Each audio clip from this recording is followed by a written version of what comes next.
ចង់ចែកម្លែកទៅកាន់បងប្អូនពេលដែលចង់មានគ្រួសារខ្ញុំគិតថាបើយើងមានផែនការមុនគឺល្អប៉ុន្តែវាជាក់ស្ដែងដែរដូចនៅក្នុងករណីពេជ្រអញ្ចឹងពេលខ្លះមានផែនការបានទេតមានមនុស្សមកជួយគិតតែអាហ្នឹងក្នុងលក្ខខណ្ឌបងឯងរើសដៃគូជីវិតហើយជួយគិតគ្នារៀបចំផែនការនិយាយទៅមុនការអត់មានផែនការមិនសំខាន់ទេតែសំខាន់ពេលការហើយត្រូវមានផែនការជាមួយគ្នាប៉ុន្តែផែនការហ្នឹងទៀតពេលខ្លះយើងមិនមែនតែឯងទេណាយើងចង់បានអីធ្វើអីតែឯងទេព្រោះ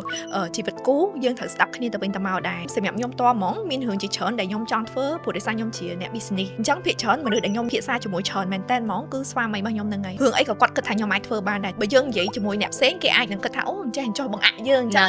តែសម្រាប់ស្វាមីខ្ញុំមួយ support គ្រប់គ្រងយើងគ្រប់ទាំងអស់ខ្ញុំលើកឧទាហរណ៍ដែរបើសិនជាគាត់ចង់ធ្វើតែយើងអត់ចង់ធ្វើធម្មតាគាត់មានក្តីសម័យរបស់គាត់ថាចង់បានអីខ្ញុំឧទាហរណ៍ថាប្រភេទឡានណាមួយដែលគាត់ស្រឡាញ់ឬក៏ប្រភេទនាឡិកាណាមួយដែលគាត់ស្រឡាញ់ឬក៏អីចឹងយើងអត់ស្រឡាញ់ក៏ដោយតែបើជាក្តីសម័យរបស់គាត់ដល់ពេលមួយដែលយើងអាចធ្វើបានបំពេញ